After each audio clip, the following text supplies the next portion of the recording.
really have super synergy with Chilling Touch. I mean, sure, you could maybe Cold Feet with the Rubik Lift, but you already get a pretty value point out of Cold Feet. You do half of the damage with just one skill point that you could get out of 4. Obviously, the stun duration is very different and the cooldown is different, but it's a pretty okay skill just to leave at 1, and he's just happy to potentially just drop a Vortex, an Ice Blast, and do his best to stay alive. Yeah, the Vortex scales a little better. It is somewhat mana intensive at that 4-second cooldown, but it just helps your team so much, especially with the Gyrocopter and all the magic damage he can put out. Yep. Very standard build from Illidan in this game. Skipping the homing missile altogether. Completely different from what G did in the last game when he was solo mid, as you would expect. And it looks like Phobos will actually be the one to go for the mech. He's got Arcane Boots now, Chainmail. Okay. I think he did this last time. I think it might have been VP that tied the previous time, and if it was, they went mech into Blink Dagger afterwards, I believe. I know ROTK has played it once. Tide might have been picked up more than once this tournament, but certainly not a lot. And really not that many rotations since the first part of the game. Everybody's just farming safely. Well, they find a ward here. Sentry comes down from ROTK. Radiant will get a little bit of vision. Lanham still just kind of hanging out here. He's like a mobile ward for now. He's been stationed up on the high ground near the Dire Secret shop for the past minute or so. And they do the pull connect. They will see DDC. It's almost level 6. If he can sap this experience, he'll get it. But he sees 2 heroes. They don't actually have Gush here. Oh, they're going to go for this. Yeah, they burn the Ravage. DDC actually doesn't have Cold Embrace either. So no chance to reset against the Gyro. Not really going to help you too much anyhow. Nice kill there for VP. It's a Ravage on cooldown, but another kill up on the scoreboard. Yeah, they're happy to trade that. They might have been able to get the kill with just Gush, honestly. But they forced the Ravage out, and that's a fine trade for Phobos. He's just farming now anyways. It's not like he's rushing Blink Dagger. It's so early on in the game that they're not expecting eHome to just group up and take a free tower. So just put Ravage on cooldown, get some advantage out of it, and it'll help you in the long run. FNG now level 6. Always a big milestone for the Ancient Apparition. Getting that global presence around the map. And can look to set up kills for the Gyrocopter or maybe even the Queen of Pain if he can connect with one. He would have gone on that if it hit. Yep.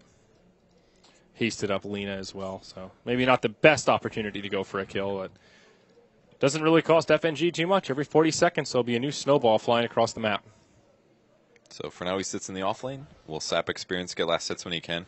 And he will continue fishing, and that's what they're aiming to do this game, I think. Yep. He stack with, he did Vortex for vision on the Ancients, and then he attacked it to pull it. But it's already warded, so no stacks going on there, and he's going to realize that immediately.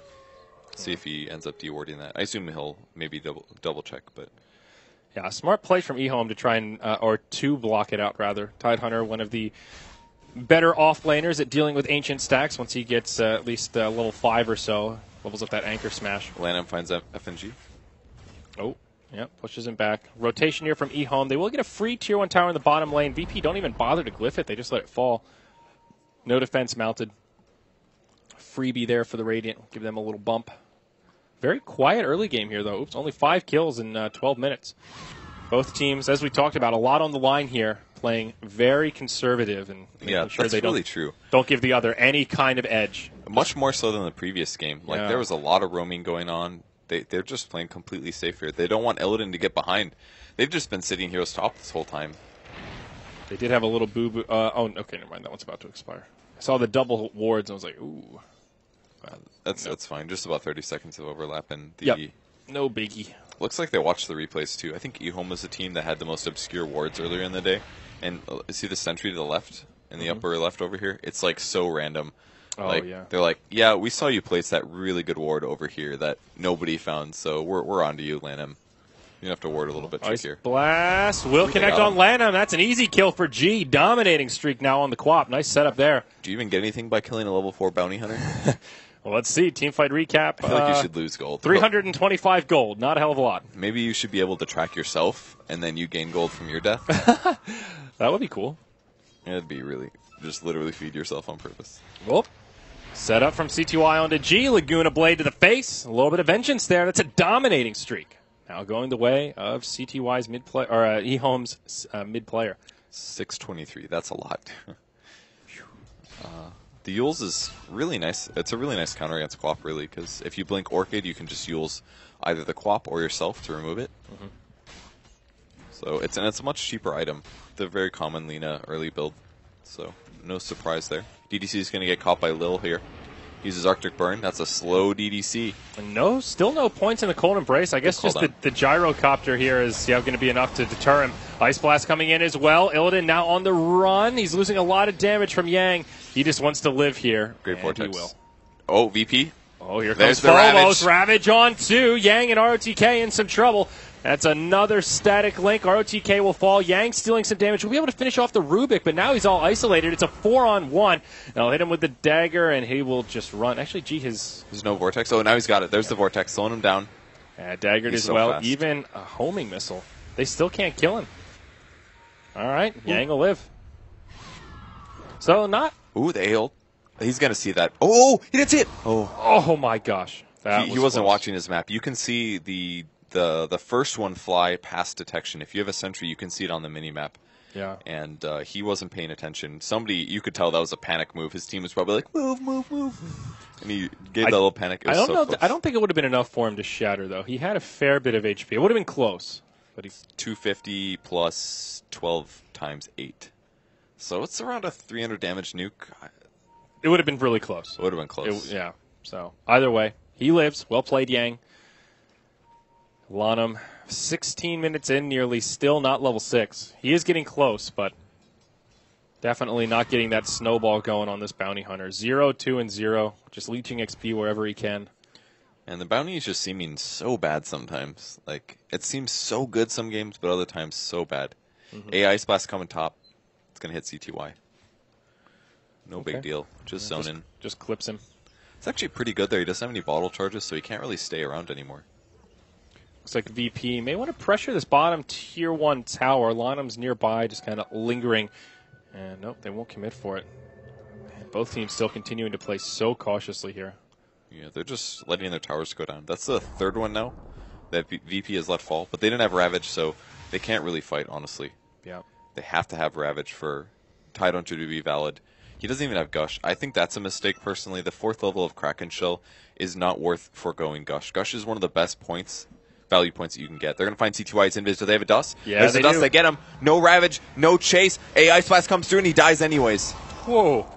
He died strikingly quick there. Now Gush gets leveled up. Yang and returns with the unstable current, but now the follow-up is here. They hit him with the dagger, and now they follow up. Tusk with ice shards. It blocks them all out. VP have no way to retreat.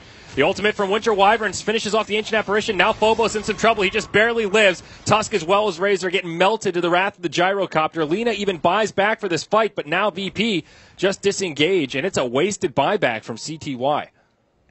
It's not the worst buyback, about 600 gold, but yeah, he doesn't get anything out of it. By the time he gets back to the wave, he will have increased his farm utility, but he's going to die another time this game, so that's going to come back to bite him even later. So not worth it there. I just feel like VP, they really need a blink on Tide, because they just can't catch anybody. They keep finding heroes out of position half the time. They just can't get the kill. They had to catch that Lina by using an ice vortex.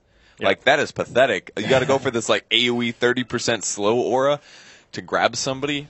That's so chancy. AI Splash coming.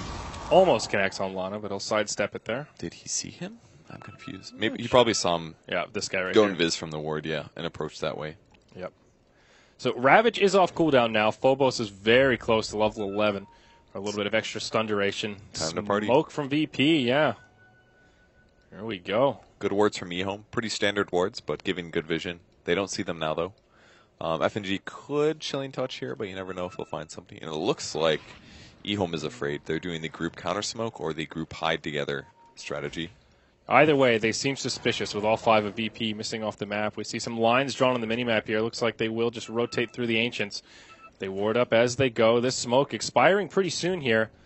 Looks like they'll just be on a warding expedition unless eHome walk right into them. I think the sentry might be for if Bounty Hunter comes that way. Yeah. Is the goal. A couple of pings from Razor. I think they're saying go push over here maybe. They're checking Roche not in there. Good. That was a good guess, I think. And the TP now from Quap going bot, so I think everybody's going to go back to lane standard here. Yep. Again, right, super important game. Everyone on edge here. It's definitely understandable. There's always a difference in play style when there's a lot on the line. Might get gone on. Oh, he uses the range creep. Oh, that's unfortunate. If they had a blink on Tide, this would be the easiest fight ever. Ice Blast comes in, lands on CTY. The Ravage, it's going to get him barely. He's going to go down. Oh, great, Winter's Curse. That's going to keep him stunned. Mech gets popped, and now he's running for his life. CTY still alive. And on the other side, G, he unloads the ultimate, but it only connects onto Yang. They mech through it. G blinks aggressively. That could prove to be a mistake. He's trying to get back to his team. A lot of damage coming his way. The Shuriken bouncing around. It'll finish off Rubik as well as the Queen of Pain. Now VP on the back foot. They're trying to hightail it out of here and cut their losses. Illidan will. You saw that opportunity. There could have been a 4-yo Ravage if he had any way to get up there. A blink, a 4-staff, anything. It was almost a completely whiffed Ravage. The mech is really needed in most cases, but this game, they just don't have any other initiation.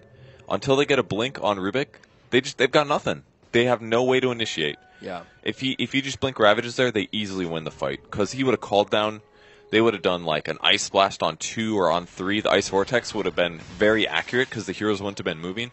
Like, I actually think that this is a game where the mech rush on Tide was a complete mistake because it's really hurting them in these team fights there. That should have been a team fight win for VP, and instead it looked kind of even. Well, it's as if he picked up the mech thinking that eHome would bring the fight to them, but eHome has just played so defensively that... That's very true, actually. The mech is just...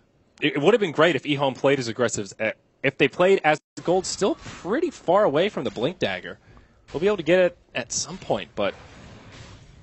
Still has a good bit of farming to do. All right, see where eHome can get some ground in the meantime. Back to farming, I guess. Is Lena looking at... She has an Ogre Club here. I would have thought she'd just go right into Ags, which she still could be, but perhaps a sign that she wants a BKB instead just to deal with the Tide Hunter as well as the call downs. I think it's a pretty good idea. I really don't see her dying if she gets a BKB. Like, it's basically Quap ult and Gyro's right-click directly on her or Flat Cannon. Yeah. And that's pretty limited. But if she does go for a BKB, it's going to limit her farming potential. But winning team fights, which is something they definitely can do, is